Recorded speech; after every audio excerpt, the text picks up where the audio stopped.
Hello, everybody, and welcome to our next installment. We've been talking about automation and holistic marketing, building holistic marketing systems, and how to use automation in that process. Today, specifically, we're going to talk about AI-powered personalization. So ways we can use automation to improve our engagement and conversion rates.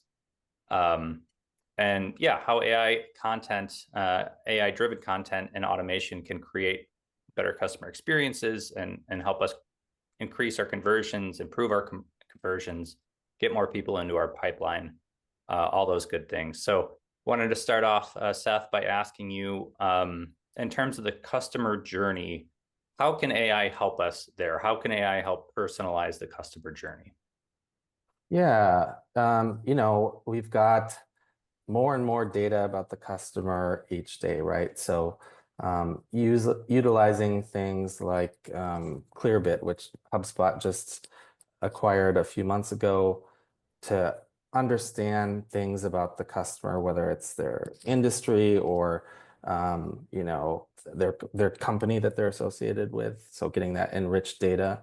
And then we can personalize the web page or the form or whatever it is. Now, some of this personalization is maybe more advanced than some companies want to tackle or are able to tackle. It takes time and resources.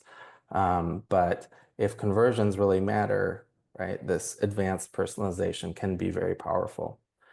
So yeah, utilizing the customer data and making sense of it, building micro groups of users or customers for and assigning very specific messaging to them, either on the web page or experience or whatever it is, or via email, right? The more personalized we can be, the more niche we can be, the more effective our messaging and conversion rates, usually, if it's done right. And then predictive analytics, can tell us what time to post on social media for better engagement, and and things like, which lead is more likely to convert. There's data like this being built into the tools that we use every day, like HubSpot and social media platforms, things like that. Yeah, one fun thing I've done, specifically with predictive analytics or social media analytics, stuff like that, is use like Sprout Social or something that tracks the analytics that helps you keep an eye on the numbers, but lets you export that data into like an Excel spreadsheet. And I'll take that and feed it into ChatGPT and say, give me some insights about my posts. Which ones did well? Tell me some actionable things I can improve on or personalize, like what's working here and what's not.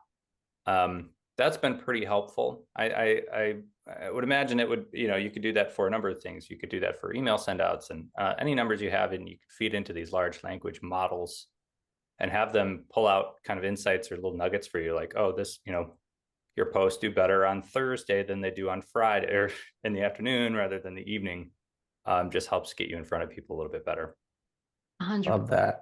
If I may add as well, right? I mean, on the customer journey, and I think it's a good exercise as a business, right? I mean, to get to know your ICP. If you have it down, you can ask for suggestions, right? How Yeah. can I improve a customer journey? Give me ideas. How can I get these sort of ICP engaged? And then that'll allow you, like Seth said, right? I mean, segment your distribution of content or your marketing channels.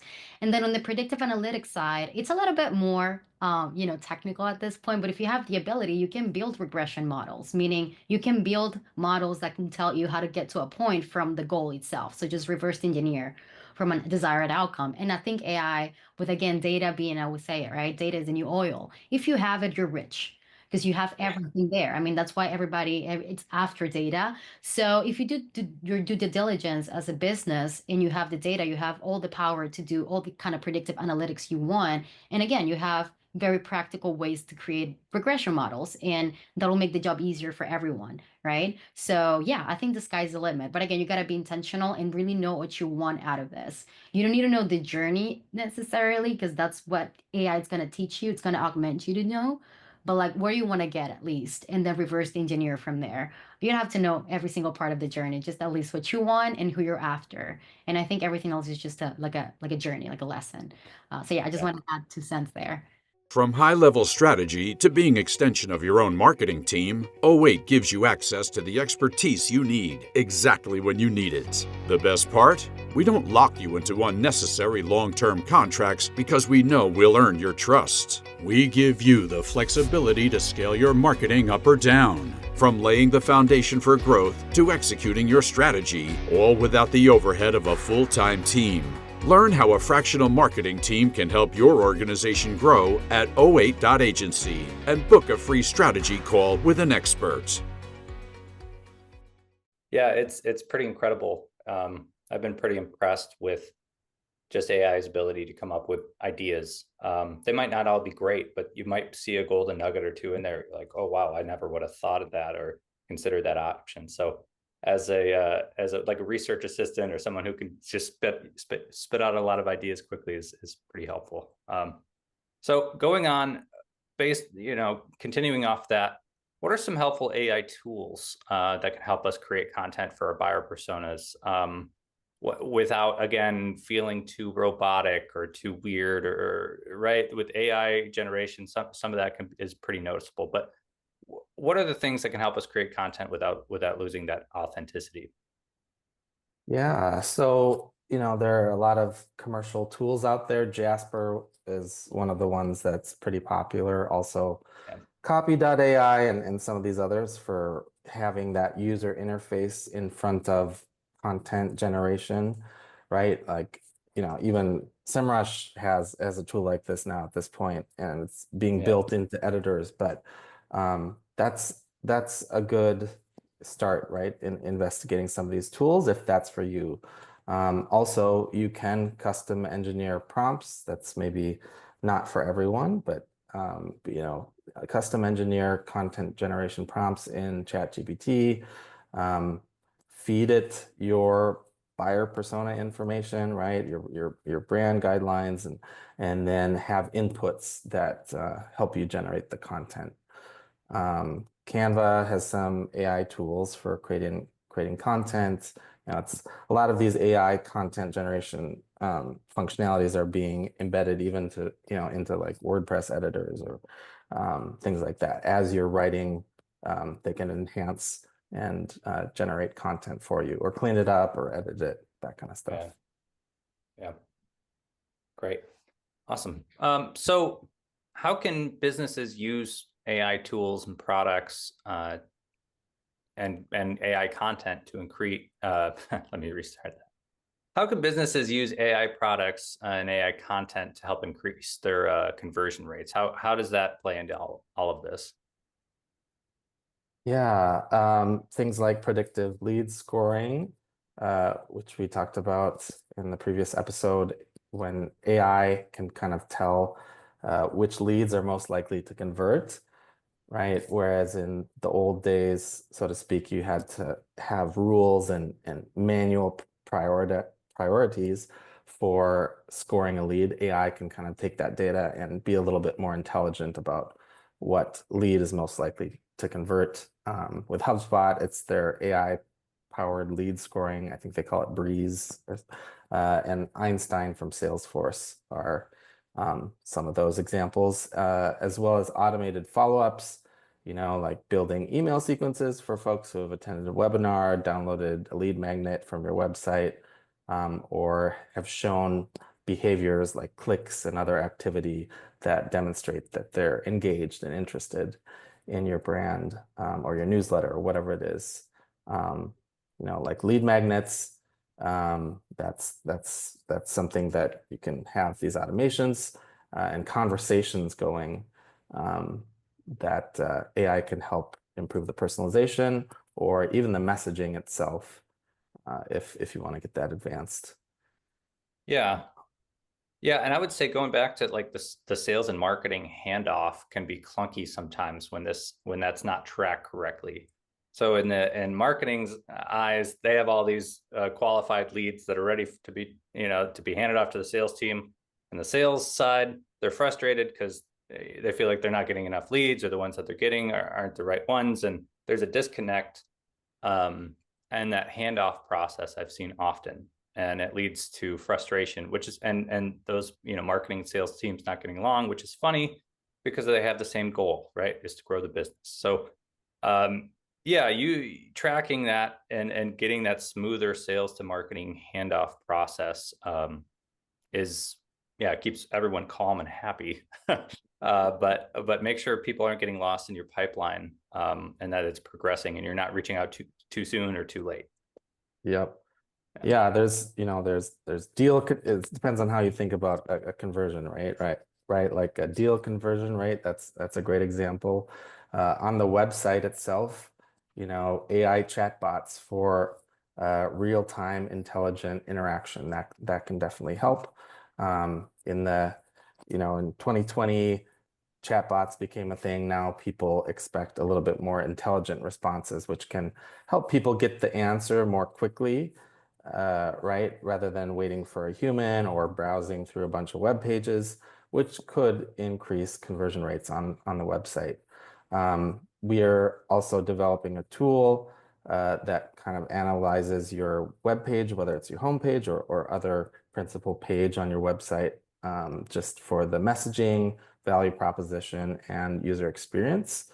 We're going to launch that soon at 08.agency/analyze if you want to check it out there. Perfect. Thank you. So when we're doing this, when we're trying to use AI and automation to help speed along our process, get more efficient, get more effective, what are some of the biggest challenges when we're implementing these AI and automation processes? Yeah, I would say one, sometimes to be a little basic, is fear of AI or unknown, or the fact that you maybe don't have the expertise you think is needed. And of course, some of that is very real, right? Lack of expertise is a thing. AI is new. Everyone, is essentially inexperienced with it to a degree. Well, of course, I should qualify that. AI itself is not new, right? It's been around since the 70s and probably before that, if with video games and basic things like that, right? But this generative AI and the way AI is being used today is very new. So there's that, training and getting your team to get traction on it, and then to learn best practices. There's tons of resources out there, but getting people over whatever it is psychologically, I think is a big challenge. Like AI is going to replace my job, or I'm scared of it. Whatever the myriad, reasons that folks have for not adopting it are a real thing, and some of it is psychological. I've had writers, hate AI because it's their craft and they want to hold on to writing. And yes, of course, there's truth to that, but for certain types of content or certain types of situation, lack of resources, let's embrace AI and use it to enhance writing or increase our efficiency. So that's kind of one series of issues. And then, another challenge is the over reliance on AI, right? Like, oh, let's just, you get C-level folks that are just like, let's automate everything or use AI for absolutely everything. All humans are going by the wayside, right? And then you can really end up with lackluster, subpar content or marketing. I always say that AI is a great way to 10x bad marketing or good marketing, right? Like it's about the strategy and how you use it. It's a powerful tool, but far from perfect.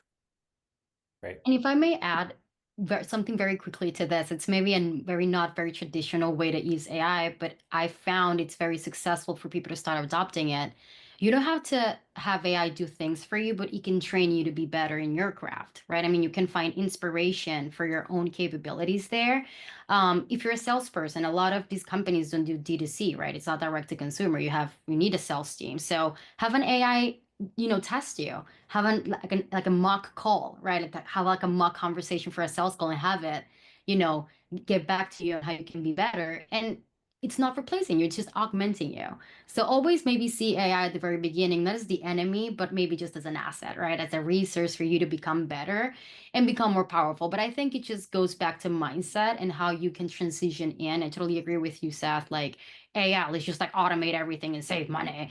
It ends up being more expensive for a business. And if you actually can train your talent in being more capable, then they'll know how to manage an AI, right? I mean, if you know what you're doing, it's easier to kind of go back to the drawing board and improve, because that's at the end what everybody wants at a company, right? A grow, but also scale. And I think it helps you scale from a very human standpoint, like making you better, making you feel more comfortable with your craft and your own capabilities. And again, earn inspiration for our creatives out there, right? Marketers out there. It's not replacing you. It's probably just giving you more ideas to like amplify your genius. So that's kind of what I like to always say out there. Don't be scared of it. It's just like trying to augment you, trying to help a little, you know? So yeah, that would be like my 2 cents here. I love it. Thank you.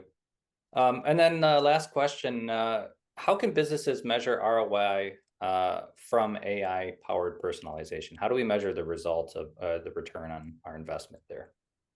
So it goes back to data and tracking those KPIs that matter most to your business. And if we're talking conversion rates, if you implement more personalization, are more people buying? Are more people going through your sales funnel? And what about engagement? You know, are they spending more time on your site? Are they having longer chats? Are they doing this? Are they doing that? And then we just want to make sure that the CX is continuing to go up. So customer satisfaction is huge. Are those, net promoter scores going up? Are survey scores going up? And obviously is revenue growing? We can't just throw, MarTech tools or automation or AI and expect a fix for a bad system. We need to build those assets over time. So beyond just general tracking of what it's doing, we need to make sure we're consistently A/B testing, divide a specific audience, give one group a personalized experience, the other the current version, and see which performs better.